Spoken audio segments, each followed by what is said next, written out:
Happy New Year from Mannequin Chill. We are back. First episode since the start of 2024. The fantasy season is over. Shane, it feels like there is so much for us to catch up on, but we are going to dive right into, it's not going to be a mock draft. This is going to be an early exercise right on the precipice of seeing who's all going to declare for the draft right before the Senior Bowl. We're going to do an exercise called Pick or Player. This is not going to be us going 1 through 12, each making a pick, debating the pick. We'll save that for Trades in 5 short videos like we did last year. Maybe. But this is going to be a 1 through 12 exercise where it's just a debate for each of us, pick or player. Then we're going to go in alternative order where one of us will make the draft pick and then the other person will come up with a trade to try to see if the other person will budge and move that draft pick. So we're trying to get it as close as possible. And we'll go through a little bit of the, debating back and forth, but it should be a quick exercise where our first impressions on the values of these picks. And we're going to use the typical 12 team start 11, 1.75 tight end premium. We'll even use Clay's favorite, Shane, 5 point per passing touchdown. So it doesn't matter a ton, but it's not like the quarterback scoring is depressed. So that's going to be the exercise. Shane, what is your initial thoughts on this type of thing this early? How much change do you anticipate having between now, early January, and 4 months from now, early May, when you're actually making picks? I'm probably going to lean even harder into the picks closer to the draft. I'll say for me, I don't know that I get that rookie fever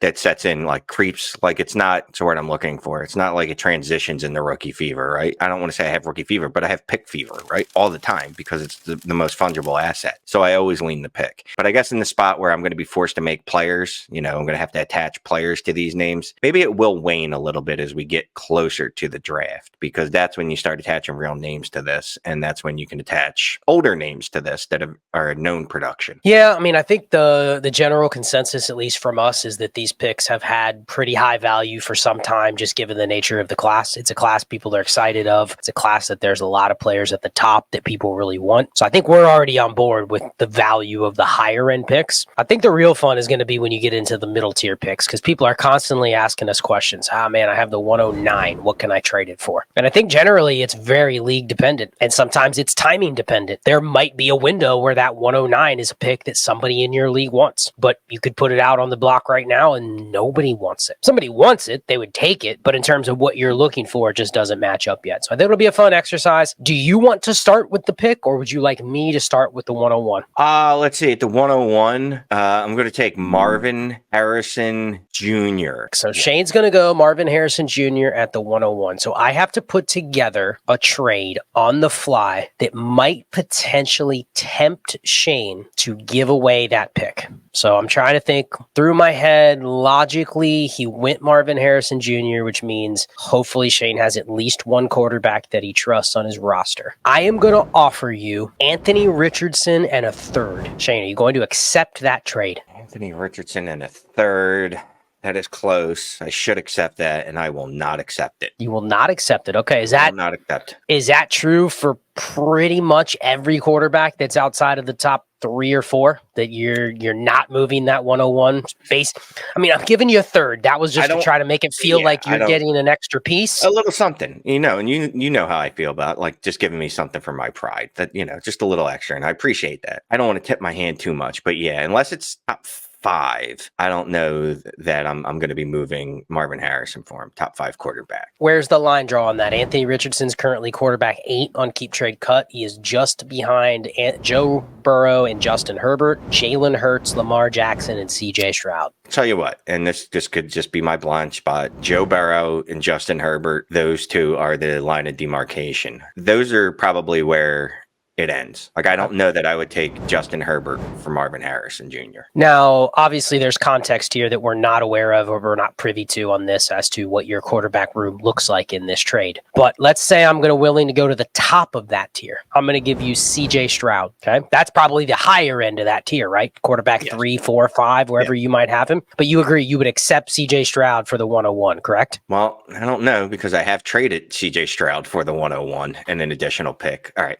So just 1-on-1 straight up, no other sweeteners. Let me just think this through. Yeah, I would take CJ Stroud for the 1-on-1. Now, does that change if you already have Joe Burrow and Anthony Richardson on your roster? 1,000% it does. Context matters. I'm going to be holding on to Marvin Harris in there. No reason to get cute. Quarterbacks are fun. The value is great, but I'm going to go ahead and take Marvin Harris, and spike scoring can come from wide receiver positions as well. So that is something that has probably changed a little bit. Maybe not as much for you as me, but I think generally for the market as well, as we know you could kind of win with different quarterback rooms now, maybe compared to what we thought last year. Thus, if you're already in a position where you feel good about your QB room, maybe it isn't Burrow and Richardson. Like a lot of teams would love to have that QB room, but maybe it's just one of those guys and then a guy that's maybe a tier below. You're still probably saying, you know what, it's hard for me to pass up the skill player, just knowing what we know about the quarterback position after 2023. So interesting exercise. Should get more fun as we go on. Who are you selecting? Or I'm selecting the player at the 102. You're going to have to propose me the trade. So at the 102, I got to do it, even though I think it's going to be a little more ambiguous when we get closer to the landing spots and, actually seeing people's opinions on these guys, but I'm going to go Caleb Williams at 102. I don't know how I feel about it, but I definitely feel that if I had to draft today, I would do what you did and take Marvin Harrison at 101, simply because I think I could turn around and flip him for those QBs. And then when I compare Caleb Williams to Jalen Hurts, CJ Stroud, Joe Burrow, Justin Herbert, I absolutely would consider Caleb Williams.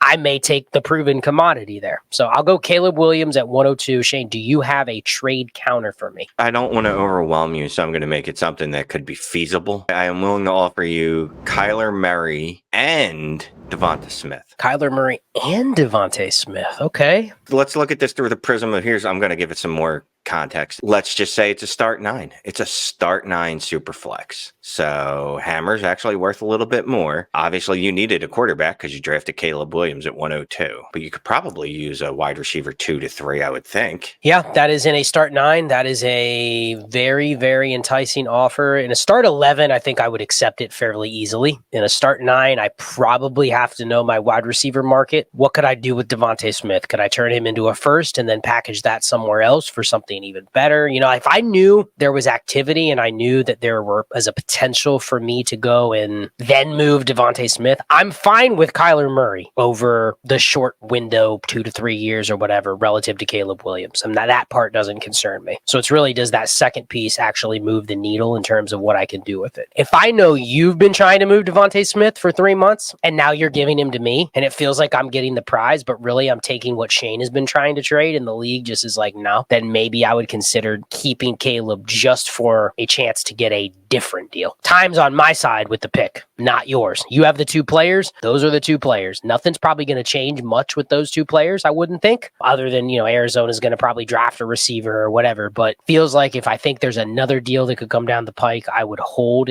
the pick, but otherwise I'm probably taking the package. I think it was a strong package. So thank you, Shane, for coming in with a good offer and not lowballing me. Got to come hard, right? You do. All right, you were up at the 103. We have Marv and Caleb off the board, 103. Well, I'm just already going to put the draft on its ass because you already know this is happening. Jayden Daniels. Yeah, and I know based on just listening to you that you're going to be higher on Jayden Daniels than even the average Joe. So obviously you took him at 103. You passed up in a 1.75. You passed up Bauer. You passed up a chance at another receiver. You passed up at least another quarterback. Man, I'm going to make it really tricky on you here. Because I think if I come with a cross-positional offer, you're either going to be like, I'm all in or I'm completely out. So I'm going to come to you and I'm going to offer you Trevor Lawrence, who is QB9 apparently on Keep Trade Cut, even though I don't think he's ever come close to doing anything QB9-ish in his career. But anyway, he is QB9, Shane. And it's a 1.75 tight end premium. I am also going to throw you Trey McBride. Oh, that's interesting. 1.75, Trey McBride. And I know you don't love TLaw, so yeah, a lot of people would take that because they would see TLaw and Jayden Daniels as almost the same. But I know you do not like Trevor Lawrence and you are not buying into his QB9. So no, you have to now give up the upside at QB here. But if the story is, if the general consensus, if the average Joes disagree with the average Shanes and think that Trevor Lawrence is a QB9. I think I will make the deal. And then can I trade Trevor Lawrence for another quarterback in a piece that I like? But that's getting deeper into it. So yeah, I'm going to take it. So you're taking Trevor Lawrence, and then you're either looking to tier up or tier down, but you're wanting to get out of Trevor Lawrence at the QB9 value. Yeah.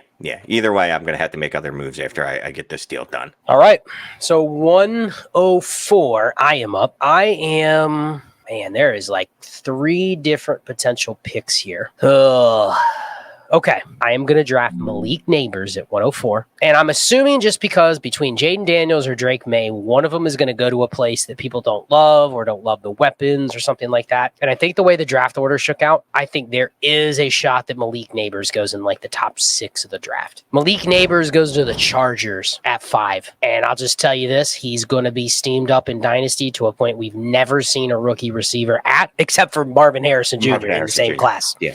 But wouldn't be shocked if he's already in there with, the debate is Malik Nabers or Garrett Wilson, Malik Nabers or Amon-Ra St. Brown. Like, I think that's as high he could get to that range if he ends up going, in the top 8 or top 6 or top 5. And if he goes in the top 5 and it's the Chargers, I don't think there's anything stopping the Malik Nabers train. So I'm going to assume that, which means I'm already probably on higher than him on the market. Yeah. But you tend to say, Scott, man, he might be right. Then he's going with Justin Herbert and he's a top 5 receiver. You start looking at the receivers that get drafted that high, Shane, a lot of them are really good. Yeah. So what are you going to do here? How are you going to get Malik Nabers from me? Are you even going to try? Well, at this point, I don't know if I'm going to, but just for the fun exercise, I'm going to throw this guy's name out there before the masses get upset that we don't mention him. I will offer you Puka Nacua and Devin Singletary. Okay, so you went same position, which I like because clearly I passed up on a quarterback here to take Malik Nabers. Mm-hmm. So you coming to me and saying, I'll give you Kyler Murray or something like that. You know what I mean? That probably doesn't move the needle if I'm trying to look at my specific team needs. But you're offering me wide receiver 7, Puka Nacua, which I know from last week's stream, Shane said he would take Puka Nacua over this pick straight up. And now he's offering me Puka Nacua and Devin Singletary. So I don't know what time warp Shane has gone into. You sold me on him. We went through the draft season. He ended up with the Chargers as a top 5 pick? Let's go. Top 5 pick to the Chargers. So it's the top 5 thing and it's the landing spot because, the Chargers